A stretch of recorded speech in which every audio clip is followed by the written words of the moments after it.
உங்கள் கழுத்தை பலர் நெரிக்கிறார்கள். இது சாயப்பாவுக்கு தெரியாம இல்லை.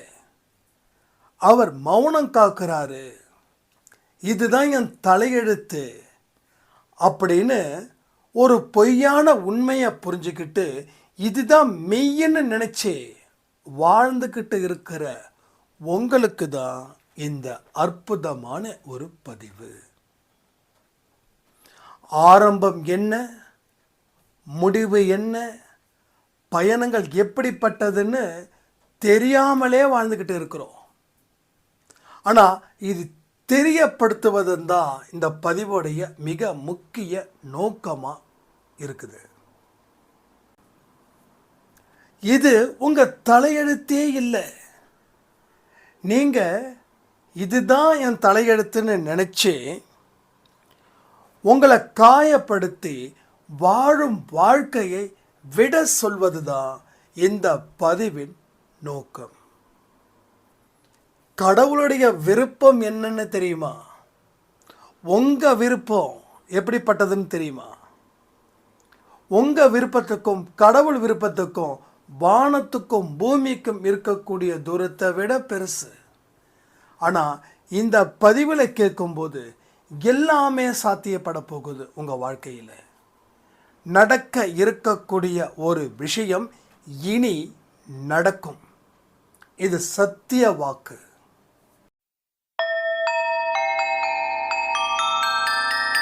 ஓம் சாயிரா சாயிரா, ஓம் சாயிரா சாயிரா, ஓம் சாயிரா சாயிரா, அன்பே சாயிரா, பேரன்பே சாயிரா, அகிலம் தளிக்க ஆத்மா விழிக்க அனுதினம் சாயிரா, எங்கள் அன்பே சாயிரா.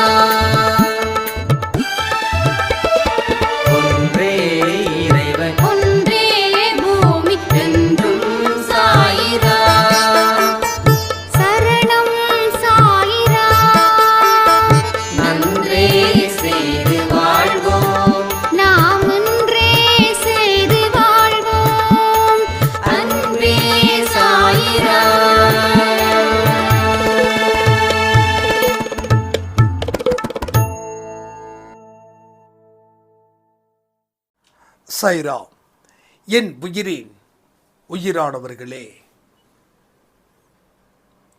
நம்ம அன்றாட வாழ்க்கையில்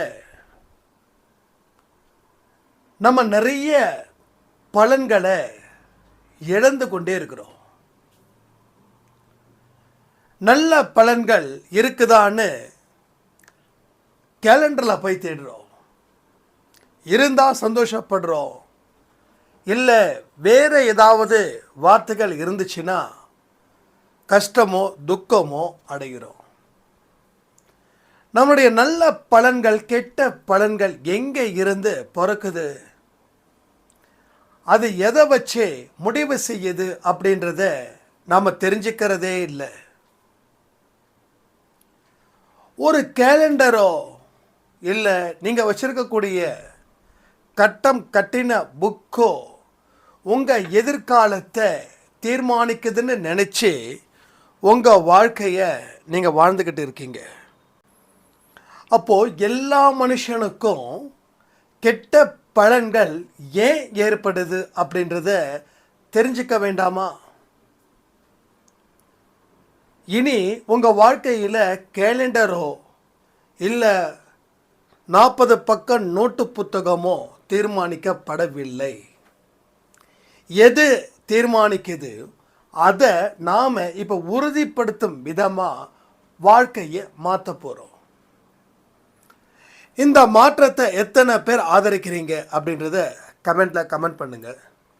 இல்லைப்பா எதிர்காலம் அப்படின்றது எனக்கு இந்த மாதிரியான நம்பிக்கை இருக்கிறதால எனக்கு மாற வேண்டிய அவசியம் இல்லை அப்படின்னா பரவாயில்ல, அதை பற்றி நான் கவலைப்பட போகிறதும் இல்லை.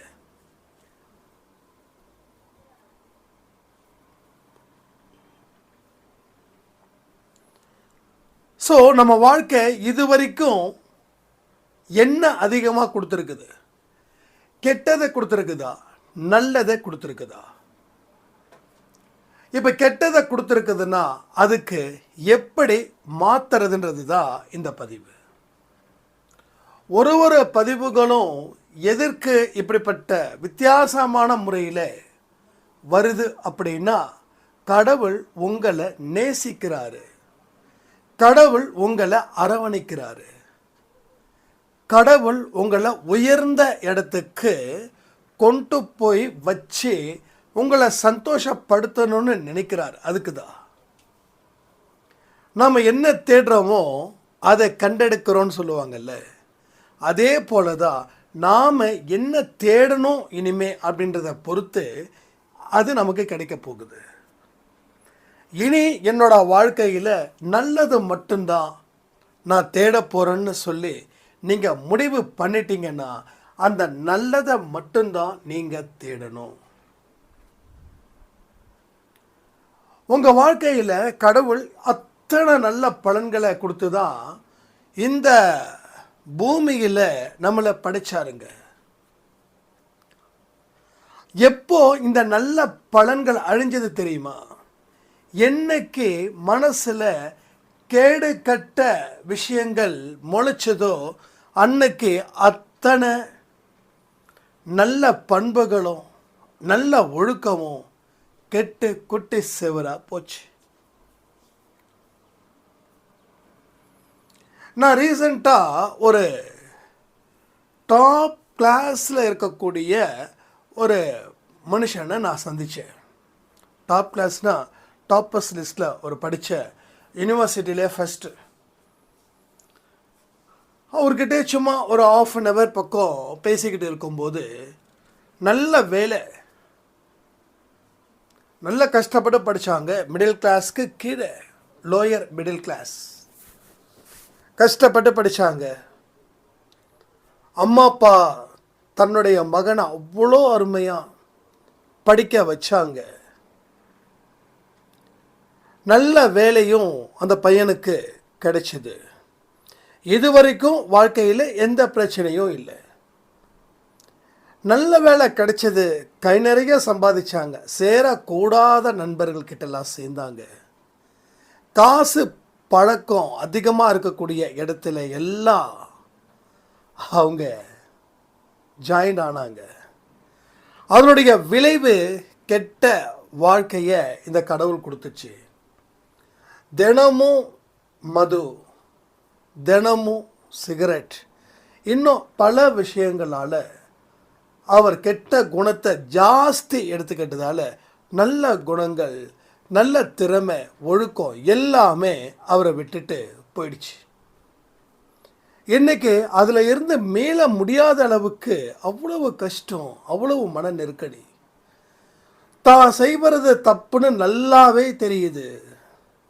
ஆனாலும் அந்த தீய பழக்க வழக்கத்தில் இருந்து விடுதலை பெறவே முடியல. எத்தனையோ பயிற்சி மையங்கள் போனார், எல்லாமே அதிகபட்சம் 3 மாதம் இல்லை 4 மாதம், அவ்வளோதான். அதற்கப்புறமும் மறுபடியும் குடி, மறுபடியும் இதே மாதிரி போய் கடைசியில் இன்றைக்கி எந்த கம்பெனியும் அவரை சேர்த்துக்கிறதுக்கு தயாராக இல்லாத நிலைமைக்கு இன்றைக்கி தள்ளப்பட்டது. நல்ல வேலை அவருக்கு கல்யாணம் ஆகலை. கல்யாணம் ஆகியிருந்தா கூட சேர்ந்து மனைவியும் பாதிக்கப்பட்டிருக்கணும், அவங்க குழந்தைங்களும் பாதிக்கப்பட்டிருக்கும். ஸோ எல்லாருக்குமே ஒரு பெரிய பாதிப்பு அங்கே வந்து சேர்ந்துருக்கும்.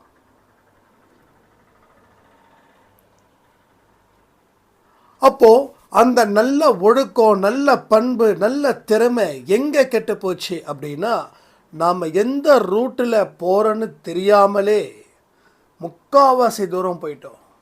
போனதுக்கு அப்புறம்தான் திரும்பி பார்க்கும்போது நாம் போன ரூட்டு அவ்வளவு மோசமா அப்படின்னு எப்போ நினைக்கிறோன்னா, அதனுடைய விளைவுகள் மோசமான ஒரு செய்தியை நமக்கு கொடுக்கும்போது நம்ம மனம் பதறுது. அப்போ நம்ம தர்மத்தின் படியோ, நம்ம ஒழுக்கத்தின் படியோ, நல்ல செயல்களின் படியோ நாம் வாழவே இல்லை.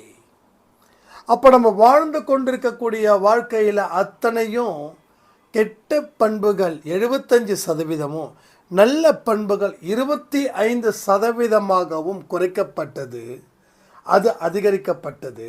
அதனுடைய விளைவு தான் இன்றைக்கி நம்ம பலன் எப்படி இருக்குதுன்னு சொல்லி காலையில் எழுந்திரிச்ச உடனே தேதியை கிழிக்கிறோமோ இல்லையோ, அந்த ராசிக்கு உரிய பலனை மட்டும் நாம் பார்த்துக்கிட்டு அதற்கு தகுந்த மாதிரி நம்ம மனசையும் மாற்றிக்கிட்டு இருக்கோம். அப்போ என்றைக்கும் எப்பயும் நல்ல பலன்கள் உங்களுக்கு வரும் அப்படின்னு கடவுள் இன்னைக்கு சொல்கிறாருன்னா, அப்போது அதில் ஒரு அர்த்தம் நிறைஞ்சிருக்குதுன்னு அர்த்தம். அப்போ நாம் எதை தேர்ந்தெடுக்கிறோம், எதை தேடுறோம், எதை அதிகமாக விரும்புகிறோம், எதை அதிகமாக நினைக்கிறோம், இதையெல்லாம் பொறுத்து இங்கே வாழ்க்கையே மாறுது. அதற்குரிய பலன்களும் மாறிக்கிட்டே இருக்குது. அப்போ உங்கள் வாழ்க்கையில் இனி நடக்க வேண்டிய விஷயம் என்ன தெரியுமா? இந்த மனநிலையை மாற்றினா என்னுடைய குழந்தைய அவங்க விருப்பப்படி நான் வாழ வைப்பேன் அப்படின்னு சாயப்பா ஒரு சத்திய வாக்கை இங்கே கொடுக்குறாரு. இதை கேட்டு நடப்பவர்களுக்கு மட்டுமே இந்த வாழ்க்கை இப்போ உறுதிப்படுத்துகிறாரு. இதை கேட்டு நடக்கணும். நடந்தாதான் கடவுள் உங்கள் வாழ்க்கைக்கு நல்ல பலன்களை தருவதற்கு தயாராக இருக்கார். நீங்கள் அவர்கிட்ட மன்றாட வேண்டிய அவசியமே இல்லை. எனக்கு இது வேணும் அது வேணும்னு கேட்க வேண்டிய அவசியமே இல்லை. ரைட்டா? உங்கள் வாழ்க்கையில் இனி துன்பங்கள் நடந்துடும் அப்படின்னு நீங்கள் நினைக்க வேண்டியதே இல்லை. நீங்கள் பாட்டுக்கு கால் மேலே கால் போட்டுக்கிட்டு ஒரு ராஜா வீட்டு குழந்தை மாதிரி உட்காரலாம். ஸோ உங்களை சுற்றியும் பணிவிடை செய்வதற்கு ஆட்கள் இருப்பாங்க. ஏன்னா நீங்கள் தான் அந்த நாட்டுக்கு ராஜா. அப்போ கடவுள் உங்களை தேர்ந்தெடுத்துட்டாரு, நல்ல பலன்களை கொடுக்க ஆரம்பிச்சிட்டாருன்னா அதுக்கு காரணம் யாருன்னா உங்களுடைய மனதில் ஏற்பட்ட மாற்றத்தின் விளைவுனா இத்தனை விஷயங்கள் நடக்குது.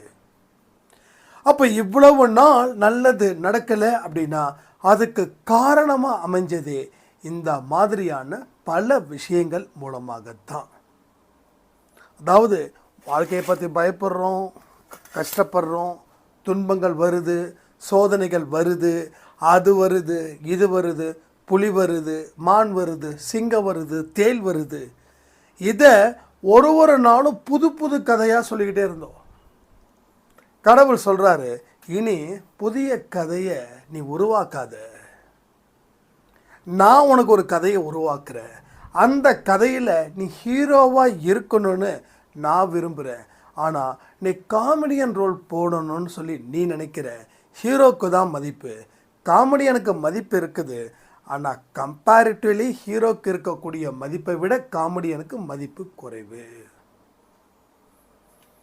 இப்போ ஒரு காமெடியன்னா அந்த காலத்தில் இந்த கவுண்டமணி, செந்தில் இவங்களுடைய காமெடி சீன்ஸ் எப்படி இருக்கும்? அவர் அடிப்பார், அடித்தவுடனே அவர் ஓடுவார். ஸோ அப்படி தான் காமெடி சீன்ஸ் இருக்கும். காமெடி ஆக்டர்ஸ் அப்படி தான் இருப்பாங்க. ஸோ அந்த மாதிரி காமெடி சீன்ஸ்குள்ளே நீங்கள் வர வேண்டாம். ஏன்னா அந்த இடத்துல கவுண்டமணின்றது வேற ஒருத்தராக இருப்பார்.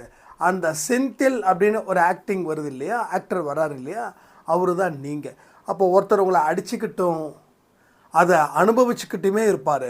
அப்படிப்பட்ட வாழ்க்கையை தான் இப்போது நீங்கள் இந்த நிமிஷம் கூட வாழ்ந்துக்கிட்டு இருக்கலாம். பட் இந்த வாழ்க்கை நல்லா இருக்குதுன்னு நினச்சா நீங்கள் சந்தோஷமாக இருங்க. நல்லா இருக்குதுங்க, 4 பேர் என்னை திட்டும்போது ரொம்ப சிறப்பாக இருக்குது, என் மனசு குளிருது, இந்த வாழ்க்கை தாங்க நான் எதிர்பார்த்தேன், கடவுள் எனக்கு அந்த வாழ்க்கையை தாங்க கொடுத்துருக்காரு அப்படின்னு நீங்கள் நினச்சிங்கன்னா உண்மையிலே சொல்கிறேன், நான் உங்களுக்கு அப்ரிஷியேட் பண்ணுறேன். ஏன்னா நீங்கள் நினச்ச வாழ்க்கையை நீங்கள் வாழ்ந்துக்கிட்டு இருக்கீங்க. பட் இந்த வாழ்க்கைக்காக நீங்கள் ஆசைப்பட்டீங்க, பட் இது இல்லை. ரைட்டா? அப்போ இது இல்லை. அப்போ இது இல்லைன்னா வேறு எது? அதை தான் நான் இப்போ சொல்கிறேன்.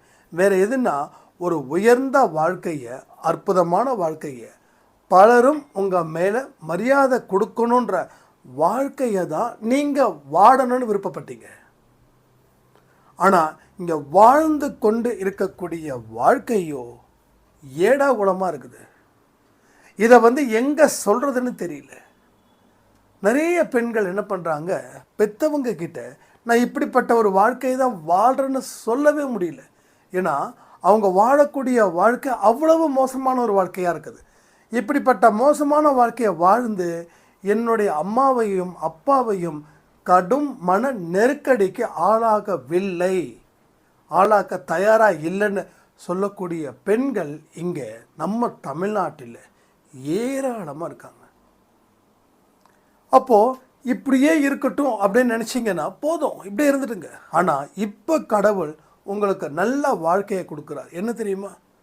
இதுவரைக்கும் நீ பட்ட கஷ்டம் அவமானங்கள் போதும், நீ படுற கஷ்டம் எனக்கே தாங்கிக்க முடியல, ஆனால் இதையெல்லாம் ஏற்றுக்க வேண்டிய தலையெழுத்து உனக்கு இருக்குதுன்னு நினச்சி அந்த தலையெழுத்தை நீ சுமந்துட்டுருக்க பார்த்தியா, அதுதான் எனக்கு பிடிக்கல, உன் தலையெழுத்து அது இல்லை அப்படின்னு சொல்லி புரிய வைக்க முயற்சிகள் ஏதோ ஒரு சில மனிதர்கள் மூலமாக சொல்லிக்கிட்டே தான் இருக்கார். கூடுதலாக ஒரு எக்ஸ்ட்ரா ஒரு வார்த்தையும் கடவுள் உங்களிடம் சொல்கிறார். என்ன தெரியுமா? உன்னை காயப்படுத்தி வாழும் வாழ்க்கையை இதோட விட்டுடு. நல்ல மனசு உனக்கு இருக்குது அப்படின்னும் போது ஏன் நீ சில விஷயத்தை நேர்மறையாக நினைக்க மாட்டேங்கிற? ஏன் எல்லாத்துலேயும் வாழ்க்கையில் ஏதோ ஒன்று இருக்குது, அது என்ன தவறாக வழி நடத்துதுன்னு நீ ஏன் சொல்கிற அப்படின்னு.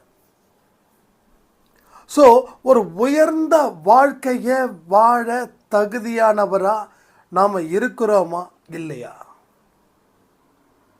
இல்லை மற்றவர்களால் நசுக்கப்பட்டு மோசமான வாழ்க்கையை வாழுறோமா?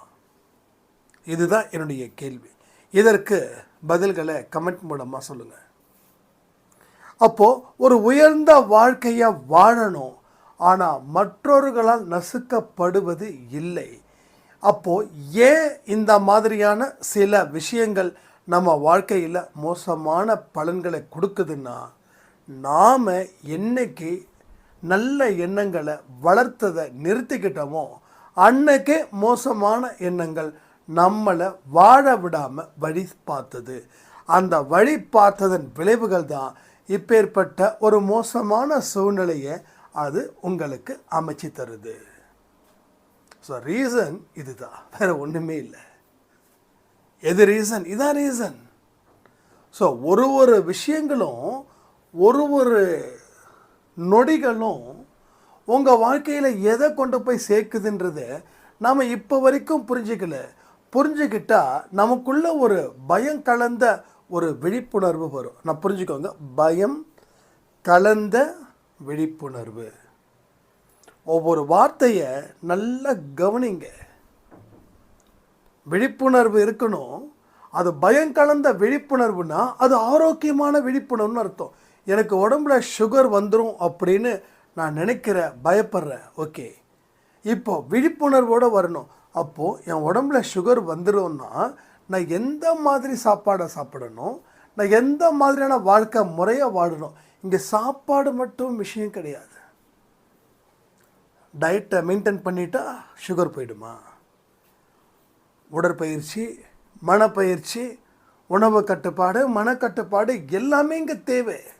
ஸோ அது இருந்தால் தான் உங்கள் வாழ்க்கையில் நீங்கள் எதிர்பார்த்த மாதிரி சந்தோஷமாக இருக்க முடியும்.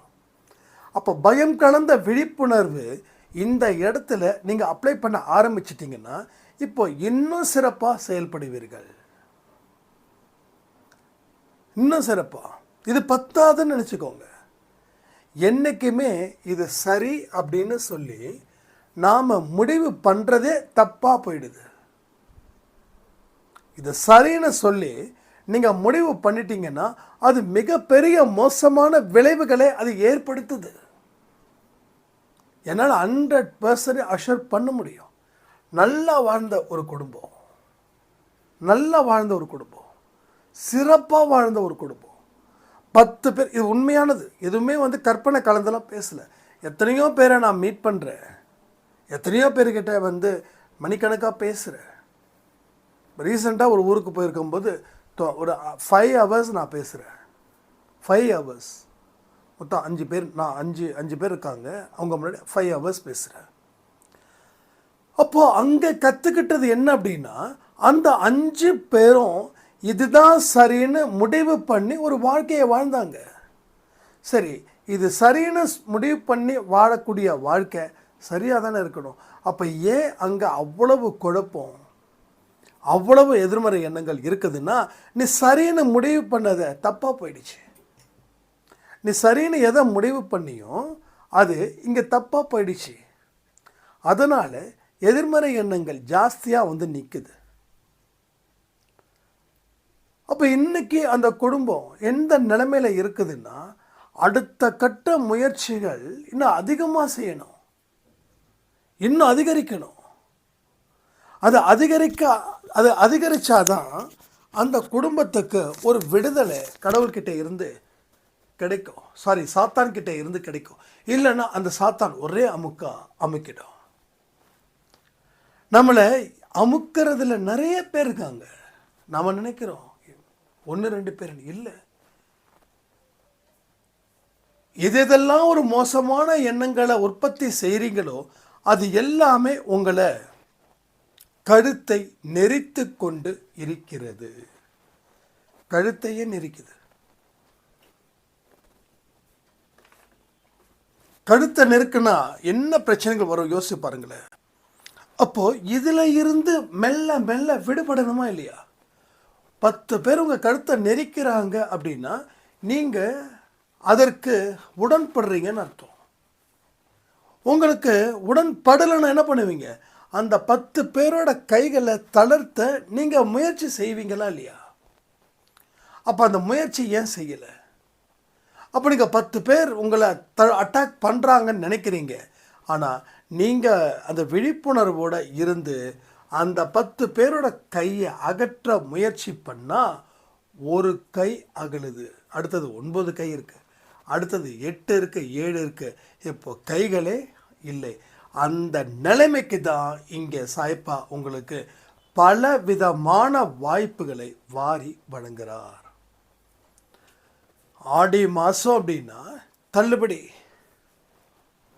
அதுக்கு முன்னாடி அந்த ஆடி மாத தள்ளுபடிக்கு என்ன பண்ணாங்கன்னா, விற்காத துணியெல்லாம் விற்றுட்டு அதுக்கு ஒரு தள்ளுபடியை போட்டு, ஸோ தீபாவளி அன்னைக்கு அந்த ஃபெஸ்டிவல் சீசனில் புதுசாக ட்ரெஸ்ஸஸ் கொடுக்குறது அவங்க எய்ம். ஆனால் இப்போ தள்ளுபடிக்காகவே தயாரிக்கப்படுகிறது துணிமணிகள். ஸோ தீபாவளி அன்னைக்கு போனால் துணியே இருக்கிறது இல்லை, இல்லைங்க ஆடி மாதம் எல்லாம் முடிஞ்சிருச்சிங்கன்றாங்க. அப்போது எக்ஸ்ட்ரா ஆஃபர்ஸ் தான் கொடுக்குறாங்க. கரெக்டாக அந்த ஆடி மாதம் தள்ளுபடி, ரேட்டு புதுசோ பழசோ அதை விட்டுருங்க. அப்போ எக்ஸ்ட்ரா ஆஃபர்ஸ் கிடைக்கும்போது நமக்கு எவ்வளோ ஹாப்பியாக ஃபீல் பண்ணுறோம், எவ்வளோ சந்தோஷமான மனநிலையில் பர்ச்சேஸ் பண்ணுறோம். அதே போல தான் இங்கே எக்ஸ்ட்ரா ஆஃபர்ஸ் இங்கே நிறைய சாய்ப்பாக கொடுக்குறாரு. ஏன்னா கலியுகத்தில் மிகப்பெரிய வறுமையும் கோர தாண்டவும் ஆட தான் செய்யும். இப்போது உங்களுக்கு நிறைய விஷயத்தில் தளர்வு கிடைக்குது. அப்போது தளர்வு கிடைக்குதுன்னா ஆஃபர்ஸ் நிறைய கிடைக்குது. அப்போ கடவுள் நிறைய விஷயத்தை உங்ககிட்ட சொல்லிக்கிட்டே இருக்கார். இதை செய், அதை செய், நீ முயற்சிகள் செய், நான் உன் கூட இருந்து போராடுறேன். நீ முயற்சி செய்தால் மட்டுமே நான் உன் கூட இருந்து போராட தயாராக இருக்க முடியும். நீ முயற்சி செய்யலைன்னா என்னால் எதுவுமே செய்ய முடியாது. ஸோ இதுதான் ஃபேக்ட்டு. ஸோ இந்த இடத்த தான் நாம் கரெக்டாக பிடிக்கணும். புள்ளி வச்சு தான் எதுவாக இருந்தாலும் வரையவோ எழுதவோ முடியும். அதே போல் இந்த புள்ளி வைக்காமலே உங்கள் வாழ்க்கை ஆரம்பம் இல்லாமலே போகுது. இப்போது அந்த புள்ளியை இங்கே வைக்க சொல்கிறாரு கடவுள். இங்கே இருந்து ஆரம்பமாக்கு. இதை விட்டுக்கிட்டே இருந்தால் இதை எந்த முயற்சியும் எடுக்காமல் நீ தொடர்ந்து பயணிச்சுக்கிட்டே இருந்தால் உன்னோட பயணம் பெரிய ஆபத்தில் தான் ஏற்படுத்தும். இப்பயும் அந்த ஆபத்தான பயணத்தை நோக்கி தான் போகிற. நீ எங்கே போகிற, என்ன செய்கிறன்னு கடவுள் கேட்டால் என்ன பதில் சொல்லுவீங்க? ஸோ நிறைய பேருக்கு there is no ஆன்சர். யாராலும் ஆன்சர் பண்ண முடியல. ஸோ ஆன்சர் பண்ணவே முடியாத அளவுக்கு நம்ம வாழ்க்கை வாழ்ந்துட்டுருக்கோம். நான் 2-3 பேர்கிட்ட கேட்குறேன், உங்கள் வாழ்க்கையோட ஆரம்பம் எங்கே, முடிவு எங்கே, இப்போ எப்படி போயிட்டுருக்குதுன்னு நம்பிக்கையுடன் உங்களால் பதில் சொல்ல முடியும்னா நீங்கள் சொல்லுங்கள். நான் சொல்ல முடியாது அப்படின்னு நான் சொல்ல வரலை, சொல்ல முடியுன்ற நம்பிக்கையோடு தான் நான் கேட்குறேன். ஸோ எங்கே ஆரம்பம் எங்கே முடிவு, அப்போ இடையில ஏற்பட்ட பயணம் எப்படிப்பட்டது, இதுதான் முக்கியம். அப்போ இது ஆரம்பம் தெரிஞ்சவனுக்கு முடிவு தெரியும், ஆரம்பம் தெரியாதவனுக்கு முடிவு தெரியாது. அப்போ முடிவு தெரியாமல் ஒரு பயணம் மேற்கொள்ளும் போது அவன் தன்னுடைய அறிவை கழட்டி வச்சு அந்த பயணத்தை மேற்கொள்கிறான். அந்த அறிவு தான் இங்கே கடவுள். அந்த அறிவை கழட்டி வைக்கிறது ஒன்று தான், கடவுளை விட்டு விலகி வைக்கிறது ஒன்று தான். ஸோ கடவுள்கிட்ட இருந்து இவன் விலகி நிற்கிறான், இல்லை கடவுளை தூக்கி எறிஞ்சிட்டான். கடவுளை தூக்கி எறிஞ்சதன் விளைவு அவனுடைய பயணம் எவ்வளோ பெரிய ஆபத்தை கொடுக்குதுன்றதை நீங்கள் புரிஞ்சுக்கோங்க. ஏன்னா கடவுள் அறிவினால் படைக்கப்பட்டது நம்மளது. அப்போது அவர் எதை வச்சு படைத்தாரோ அதை நம்ம வாழ்க்கையில் பயன்படுத்தலைன்னா கடவுளை கொஞ்சம் தள்ளி வச்சிட்டோமோ, விலக்கி வச்சிட்டோமோ. இப்போ கடவுளை தள்ளி வைக்கும்போது உங்கள் மனசு யார் சொல்கிறதையாவது கேட்டுக்கிட்டு தான் இருக்கும். இந்த மனசு யாருக்காவது அடிமை ஆகிட்டு தான் இருக்கும். இப்போ யாரோ ஒருத்தவங்க உங்களை அடிமை ஆக்கிக்கிட்டு தான் இருப்பாங்க.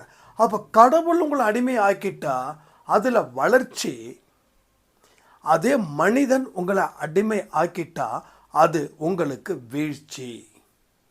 புரியுதா? இப்போ நீங்கள் பெற்றோர்களுக்கு அடிமையாக இருந்தீங்கன்னா அது உங்களுக்கு அடிமை சாஸ்திரம் வராது. ஆனால் அதே மற்றவர்களுக்கு நீங்கள் அடிமையாக இருந்தீங்கன்னா நீங்கள் உங்கள் அடிமை ஸ்தானத்தை முன்னாடியே எழுதி கொடுத்துட்டீங்க. ப்ரிப்பேர்டாக 5 வருஷத்துக்கு முன்னாடியே, இல்லை 10 வருஷத்துக்கு முன்னாடியே. அப்போ யாருக்கு கீழே நாம் இருக்கிறோன்றது முக்கியம். அப்போ கடவுளுக்கு கீழே இருந்துட்டா மற்ற மனிதர்களுக்கு கீழே நாம் இருக்க வேண்டிய அவசியமே இல்லை. ஆனால் கடவுளுக்கு கீழே நீங்கள் இல்லை என்றால் மற்ற மனிதர்களுக்கு கீழே தான் நீங்கள் இருக்க வேண்டியது காலத்தின் கட்டாயம். ஆக மொத்தம் நம்ம மனசு ஏதோ ஒரு அடிமையில் தனத்தை தான் போகுது. அப்போ அந்த அடிமை நல்லவர்கள்கிட்ட இருந்துட்டா பிரச்சனையே இல்லை. கடவுளே நீ காப்பாத்துனா கடவுள்கிட்ட நம்ம சரணடைஞ்சிட்டோன்னு அர்த்தம். இதே உங்களுக்கு பிடிச்ச மனுஷங்கிட்ட நீங்கள் சரண் அடைஞ்சிட்டா நல்லா புரிஞ்சுக்கோங்க, உங்கள் வாழ்க்கையில் என்ன நடந்திருக்குதுன்றதை கொஞ்சம் செக் பண்ணி பாருங்கள். ஒரு மனுஷங்கிட்ட நீங்கள் சரண் அடைஞ்சா அந்த மனுஷன் உங்கள் வாழ்க்கையோட உயர்வுக்கு அவன் பாடுபடுவானா, இல்லை உங்களை வச்சு அவன் உயர்வானா? இந்த ரெண்டில் எது நடக்குதுன்றதை கொஞ்சம் சொல்லுங்களேன். எனக்கு தெரிஞ்சு 90% ஒரு மனுஷங்கிட்ட நீங்கள் சரண் அடைஞ்சிட்டா அவன் உங்களை பயன்படுத்தி அவன் லாபம் பார்த்து உங்களை நஷ்டம் அடைய வைப்பவன் அவனே. இதுதான் பாயிண்ட். ஓகே, இதுதான் பாயிண்ட். ஆனால் அதே நீங்கள் கடவுள்கிட்ட சரண் அடைந்தால் உங்கள் வாழ்க்கை உயரத்தில் பறக்கும். உங்களை யாருமே அடிமை ஆக்கவே முடியாது. அப்போ கடவுள்கிட்ட சரண் அடைஞ்சிட்டா உங்களுக்கு தேவையான அடிப்படை அறிவுகள் உங்களுக்கு வந்து சேரும். அப்போது உங்களை ஒருத்தன் சூழ்ச்சிக்குள்ளே தள்ளுறானா, அவன் நல்லவனா, அவன் மோசமானவனா, அவன் வாழ்க்கையில் எதற்காக நம்மிடம் வந்தான், அவன் நம்மளை நம்பி மோசம் செய்கிறவனா இல்லை வாழ வைப்பவனா அப்படின்னு பல கேள்விகளுக்கு ஒரு புரிதல் வரும். எப்போ நீங்கள் கடவுள்கிட்ட சரண் அடையும் பொழுது. Completely surrender. ஓகே, இதுதான் முக்கியம். அதான் பகவத்கீதையில் அடிக்கடி சொல்லக்கூடிய வார்த்தை, என்னிடம் சரணாகதி அடையுங்கள். என்னிடம் சரணாகதி அடையுங்கள்னா என்ன அர்த்தம்? நிறைய பேருக்கு புரியல. அப்போ சரணாகதி அடைஞ்சால் என்னுடைய வேலையை நான் எங்கே பார்க்கறது, என் குடும்பத்தை எப்படி காப்பாற்றுறது, என் குழந்தை குட்டிகளுக்கு யார் ஸ்கூலு ஃபீஸு கட்டுறது போகிறது வருது, அவங்களுக்கு ஒழுக்கம் யார் சொல்லி கொடுக்கறதுன்னு ஒரு பெற்றோர்களுடைய புலம்பல்களாக இருக்குது. இது சரண்டர் அப்படின்றது. அந்த சரண்டர் இல்லை. என்னிடம் சரணாகதி தத்துவம் அப்படின்னா உங்களை எங்கேயுமே ஒரு டியூட்டி பார்க்க வேண்டாம்னு சொல்லவே இல்லை. அப்போ இதை யார் சொன்னான்னா வேற ஒரு மனுஷன் சொல்லியிருப்பான், சரணாகதி அடையுதுல எதை பற்றி கவலைப்படாத, நிம்மதியாக சும்மா இரு. ஆனால் இங்கே சும்மா இருன்ற ஒரு வார்த்தையே தப்பாக போயிடுது. சும்மா இருன்னா நம்ம என்ன பார்க்குறோம், கண்டதை பார்க்குறோம், கண்டதை கேட்குறோம், எல்லாம் கடவுள் பார்த்துப்பாருப்பா அப்படின்றோம்.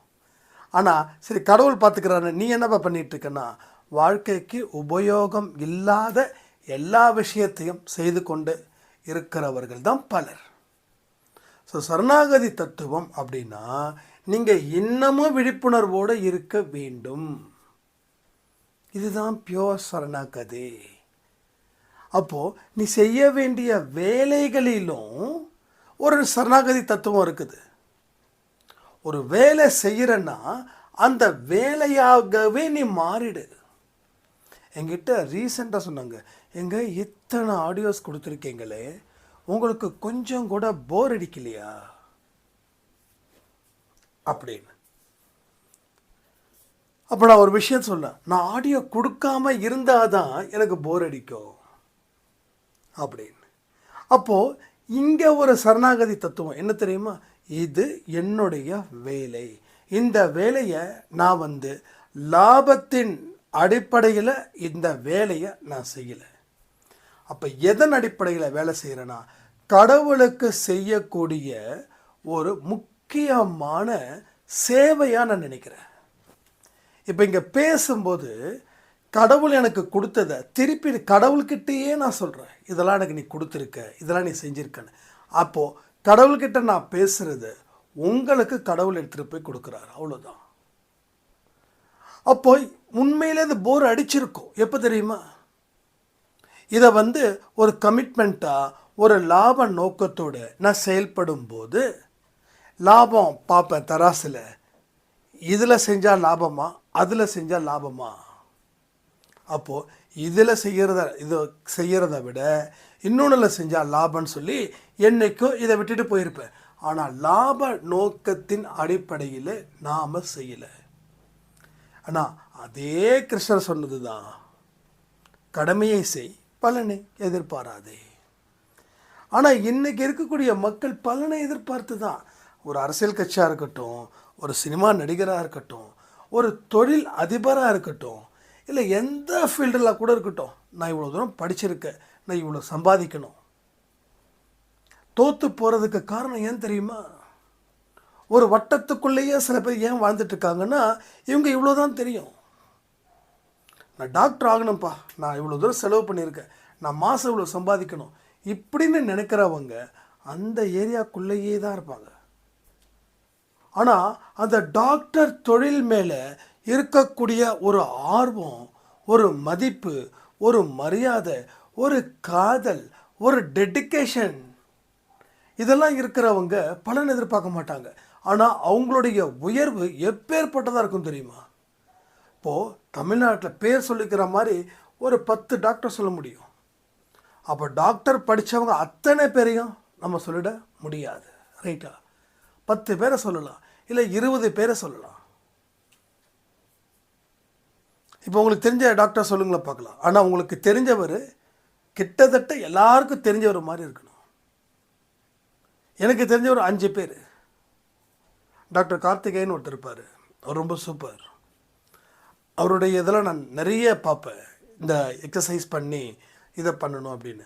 அப்புறம் டாக்டர் பக்தவாச்சலம், அப்புறம் இன்னொரு கேஜி ஹாஸ்பிட்டல் அவர் ப்ரொமோட், ஐ திங்க் அவர் சரி தெரியல, ஏஜ் ஆனவர் அவர்.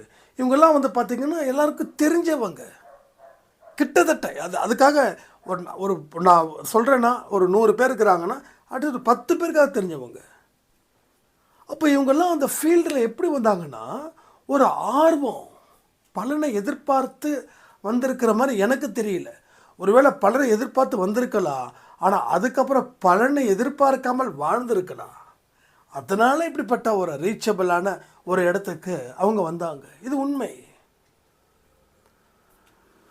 அப்போது பற்று அற்று வாடு அப்படின்னா சன்னியாசியாக போகணுன்னு நம்ம நினச்சிக்கிறோம். அப்படி இல்லை. நீ ஒரு தொழில் செஞ்சால் அந்த தொழிலாக மாறிடு. அதை விட்டுட்டு வெளியில் வந்த உடனே அதை விட்டு வெளில வந்துடும், அவ்வளோதான். அது கூடவே ட்ராவல் பண்ணாத. ஒரு பிஸ்னஸ் பண்ணுறோம், ஒரு வேலை பார்க்குறோம் அப்படின்னா அந்த வேலை செய்யும் நேரத்தில் நீயா வேலையான்னு பிரித்து பார்க்க முடியாத அளவில் இருந்துருச்சுன்னா அதுதான். அதை எடுத்துக்கிட்டு வீட்டுக்கு வந்து வீட்டில் கணவன்கிட்டேயோ மனைவிக்கிட்டேயோ குடும்பத்தில் இருக்கிறவங்கிட்டேயோ நீ புலம்பிக்கிட்டே இருந்தனா அது வேலையே இல்லை. அப்போது ஒரு கஷ்டத்தை சுமந்துக்கிட்டே நீ இருக்கிற மாதிரி உனக்குள்ள ஒரு தாட்டு, அது உன் வாழ்க்கைக்கு வெறுப்பை மட்டும்தான் அது கொடுக்கும். இப்போ ஒரு 10 நிமிஷம் கொடுத்துட்டு போயிடலாம் ஆடியோ, இல்லை ஒரு 15 நிமிஷம் கொடுத்துட்டு போயிடலாம். யாரும் ஏங்க இவ்வளோ கம்மியாக கொடுக்குறீங்கன்னு யாரும் கேட்க போகிறது இல்லை. ஆனால் நம்ம என்ன சொல்கிறோம், ஒரு விஷயத்தை முழுமையாக சேர்க்கணுன்ற ஆர்வம் மட்டும்தான் எனக்கு இருக்குது. ஸோ ஆர்வத்துடன் செய்யக்கூடிய வேலையில் கடவுள் லாபத்தை கொடுக்குறாரா நஷ்டத்தை கொடுக்குறாரான்னு தெரியாது. ஆர்வத்தோடு ஒரு வேலையை செய்கிறோம். நம்ம சொல்லக்கூடிய விஷயங்கள் ஒரு 4 பேருக்கு 5 பேருக்காவது பயன்படுது. அந்த பயன்படக்கூடிய விஷயத்தை பார்க்கும்போது நமக்கு மிகப்பெரிய சந்தோஷத்தை அது ஏற்படுத்துகிறது. அதே போல் இன்றைக்கி காலையில் ஒரு ஆடியோ கொடுத்தோம். ஆபத்து காலத்தில் என்னை நோக்கி அழைத்தால் ஓடோடி உதவிகள் செய்வேன் அப்படின்னு. அந்த பதிவில் கொடுத்த ஆடியோ நீங்கள் கேட்கலனாலும் பரவாயில்ல, அந்த ஆடியோவுக்கு கொடுத்த கமெண்ட்டை தயவு செய்து படிங்க. அந்த கமெண்ட்டுக்கு நீங்கள் ஒரு லைக் மட்டும் கொடுங்க. அந்த கமெண்ட்டுக்கு ரிப்ளை பண்ணுங்கள். முதல்ல ரெஸ்பான்ஸ் பர்சனாக இருங்க. இது நான் எனக்காக சொல்லலை. உங்களுக்கு ஒரு விஷயங்கள் யாராவது கொடுக்குறாங்க அப்படின்னா நன்றிகள் சொல்லி பழகுங்க. இப்போயும் நான் சொல்கிறேன், நான் எனக்காக சொல்லலை. நீங்கள் எனக்கு நன்றிகள் சொல்வது அத்தனையும் இந்த கடவுளுக்கும் பிரபஞ்சத்துக்கும் நல்ல வாழ்க்கைக்கும் நன்றிகள் செலுத்துவது போல. அப்போ இந்த கமெண்ட் செக்ஷனில் ஒவ்வொரு சாய்ராமும் தன்னுடைய அனுபவத்தை ஷேர் பண்ணிக்கும்போது அவங்களுக்கு நன்றிகள் சொல்லுங்கள், கடவுளுக்கு நன்றிகள் சொல்லுங்கள். உங்களுக்கு இன்னும் தேவையான நல்ல பூஸ்டப்பான வேர்ட்ஸையும் நீங்கள் சொல்லுங்கள். ஏன்னா இது நான் மட்டும் பேசினா போதாது, நீங்களும் பேசினா தான் அதற்குரிய பலன்கள் உங்களுக்கு கிடைக்கும். இதையும் ஒரு மிராக்கல் மூலமாக சொல்லி இந்த பதிவை நான் முடிக்கிறேன். ஸோ தொடர்ந்து கமெண்ட்ஸ் பண்ணக்கூடிய ஒரு சாய்ராம், அவங்க நான் பேர் சொல்ல விரும்பலை, என்ன பேர் சொல்ல வேண்டான்னு சொன்னாங்க. எல்லா பதிவுக்கும் அவங்க கமெண்ட் போடுவாங்க, எல்லா பதிவுக்கும். அந்த சாய்ராமோட வாழ்க்கையில் ஒரு பெரிய மாற்றத்தை அது ஏற்படுத்தியிருக்கு. என்ன அப்படின்னா, பல விஷயங்கள் அன்பே சாயில் ஆடியோவில் நான் பேசினாலும் அவங்க கமெண்ட் பண்ணக்கூடிய ஒரு விஷயமும் அவங்க இன்னொரு சாய்ராமோட வாழ்க்கையில் ஒரு பெரிய மாற்றத்தை ஏற்படுத்தியிருக்குது. அப்போது உங்கள் கமெண்ட்டுக்காக கூட இங்கே நிறைய பேர் காத்துட்ருக்காங்க. நீங்கள் சொல்லக்கூடிய வார்த்தைக்கு ரைட்டா. இப்போ நான் சொல்லக்கூடிய வார்த்தைகள் என்னால் பேசப்படுவது இல்லை. அதே போல் நீங்கள் கமெண்ட்டில் சொல்லக்கூடிய வார்த்தைகளும் உங்களால் பேசப்படுவதும் இல்லை. அப்போ இந்த நம்ம 2 பேரும் ஆடியோ கொடுக்கறது, நான் கமெண்ட் கொடுக்கறது நீங்கன்னும் போது இந்த 2 பேரையும் யார் பேச வைக்கிறாருன்னா நமது சாயப்பா. ஏன் பேச வைக்கிறாருன்னா இன்னும் பல பேருக்கு அது நம்பிக்கையை ஏற்படுத்துவதற்காக. புரியுதுங்களா? ஏற்படுத்துவதற்காக. அதனால் நல்ல கமெண்ட்ஸ்லாம் நான் நிறைய விஷயத்தை நான் பார்க்குறேன். கமெண்ட்டில் அவ்வளோ அற்புதமாக இருக்குது. அதனால் கமெண்ட் பண்ணக்கூடிய அத்தனை சாய்ராமுக்கும் சாயப்பாவுக்கு நான் நன்றிகளை சொல்லிக்கிறேன். ஸோ நல்ல எண்ணங்களை தொடர்ந்து நாம் வாழ்க்கையில் செயல்படுத்தும் போது, நினைக்கும் போது நம்ம வாழ்க்கையில் மிகப்பெரிய அளவில் ஒரு வளர்ச்சியும் ஒரு வேகமும் பெறப்போவதுன்றது உறுதின்னு சொல்லி இந்த பதிவை நான் முடிக்கிறேன். ஜெய் சாய்ராம்.